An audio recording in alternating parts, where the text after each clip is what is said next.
Este é o nosso BLT, Bíblia, Literatura e Teologia. Se a Bíblia é o nosso alimento, uma boa literatura, uma excelente teologia, o tempero que torna nossa vida devocional ainda mais prazerosa.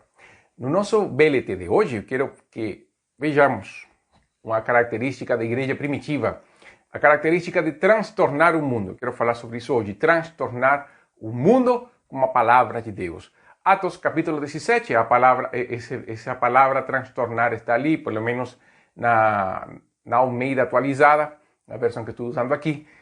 No capítulo 17 de Atos, no verso 6, fala assim: porém, não os encontrando, estavam procurando Paulo e Silas, arrastaram Jason e alguns irmãos perante as autoridades, clamando: estes que têm transtornado o mundo chegaram também aqui. Essa palavra transtornar é a mesma palavra usada em Atos 21, quando Paulo é interrogado depois e lhe perguntam se ele é aquele egípcio que levantou uma revolta e tudo, esse texto. Paulo usa essa palavra em Gálatas capítulo 5 para falar dos judaizantes, falar que eles são aqueles que os perturbam. Então, mas aqui essa palavra é direcionada aos cristãos de uma maneira, vamos dizer, até com um certo grau de verdade. Por quê? Porque quando nós pensamos na igreja como uma igreja perturbadora, como uma igreja transtornadora, é uma igreja que chega com a palavra de Deus a mudar a sociedade. É uma igreja que vem no poder do Espírito para levar transformações profundas à sociedade. Hoje nós estamos vendo uma sociedade, e não é difícil ver ao nosso redor agora, o ambiente de violência em que nós estamos. Poderia não ser uma violência física, poderia não ser uma violência hoje onde as pessoas vão se encontrar na rua e vão se espancar uns aos outros.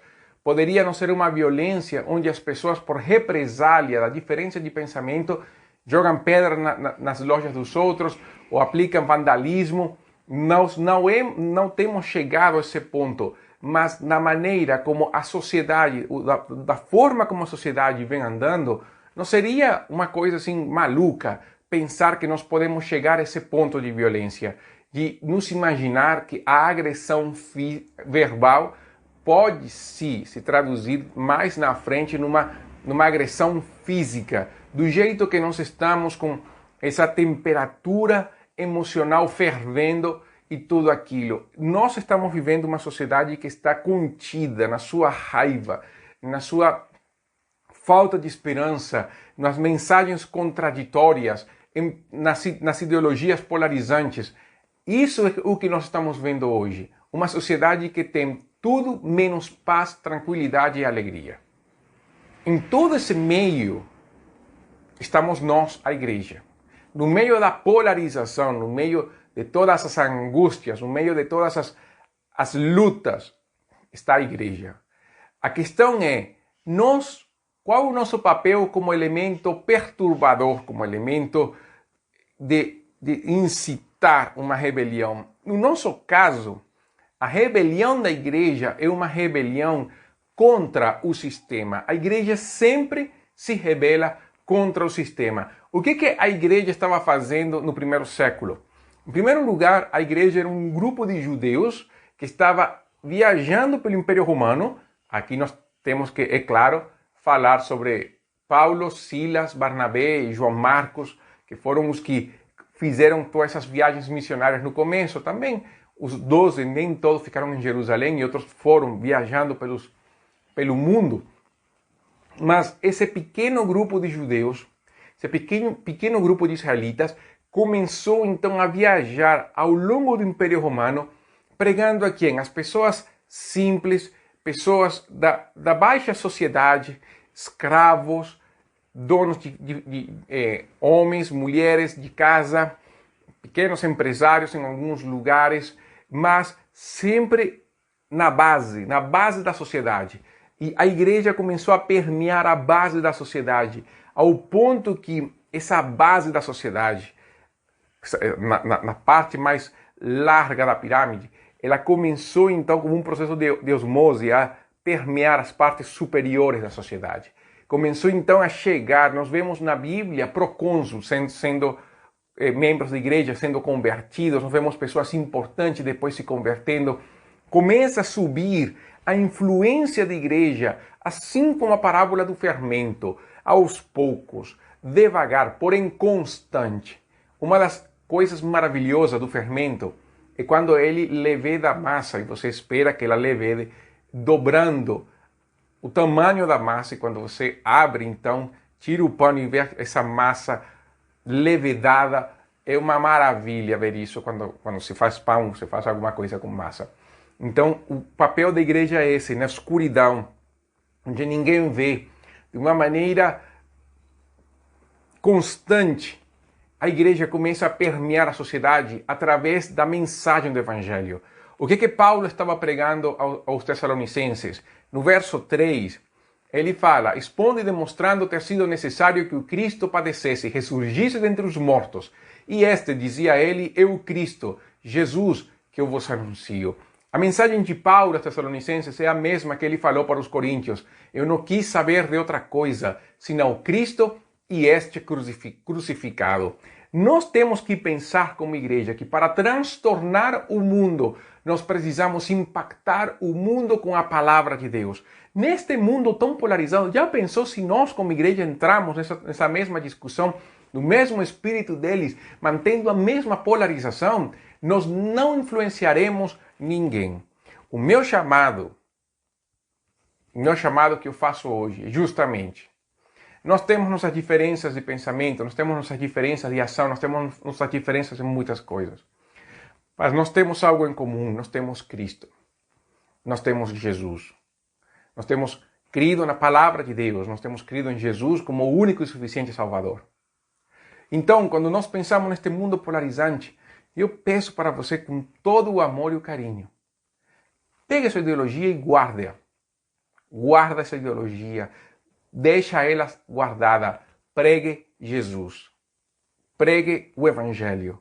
Volte à Bíblia. Busque o Senhor.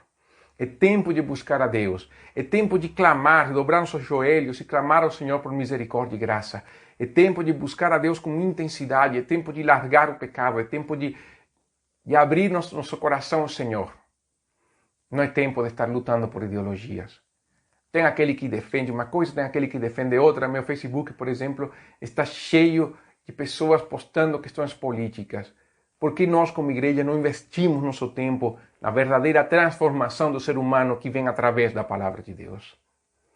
É hora de agir como igreja, transtornando o mundo inteiro com a palavra de Deus.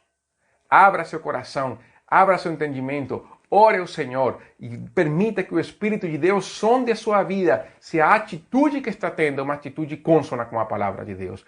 Não se avalie com relação a ninguém. Ideologias não salvam. E, na verdade, toda ideologia tem seu eixo pecaminoso. Quem salva é Jesus.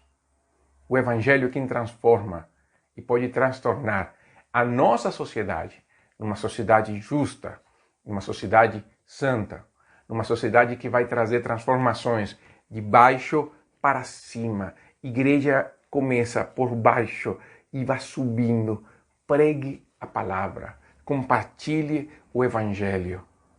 Faça o seguinte e repare quantas mensagens, quantas informações nós temos compartilhado sobre política e quantas nós temos compartilhado sobre o Evangelho. Quantas horas nós temos investido conhecendo sobre política e quantas horas nós temos investido buscando a Deus, conhecendo sua vontade e compartilhando o Evangelho. Quando nós colocarmos as duas coisas na balança, quem tiver mais vai demonstrar onde está o nosso coração. Sejamos a igreja de Jesus. Pregue o Evangelho. Vamos transtornar o Brasil inteiro. Transtornemos as nossas cidades. Transtornemos o mundo por causa do Evangelho de Cristo. Vamos fazer isso. É o nosso papel. Nós não temos outra coisa para fazer. Então, um livro que eu recomendo para este caso é Igreja Multiplicadora, 5 princípios bíblicos para o crescimento, do pastor Fernando Brandão, da Junta de Missões Nacionais. Ele é excelente, de Igreja Multiplicadora. E na série de Igreja Multiplicadora, é claro, qualquer livro dessa série é maravilhoso. Também 9 marcas de uma igreja saudável, de Mark Dever, também não tem como não recomendar. E se quiser aprofundar nesse assunto, sobre o assunto do nosso envolvimento na sociedade, Os Cristãos, os Desafios Contemporâneos de John Stott é um livro maravilhoso, é um livro bem grande, assim que esse é um livro que você tem que ter paciência. E para entender essa cristocentridade, se por acaso temos se perdido, o livro da Supremacia de Cristo em um Mundo Pós-Moderno, de John Piper, é um livro que você não pode deixar de ler. Então, eu deixo esses por ali para você ter esse momento, mas é claro, não tem como não recomendar a Bíblia, que é o livro padrão base, a palavra de Deus para todos nós. Com isto encerramos o nosso BLT de hoje. Transtorne o mundo com a palavra de Deus, seja luz, seja sal, mostre Cristo a todos. Que Deus te abençoe. Este foi o BLT Bíblia, Literatura e Teologia desta semana.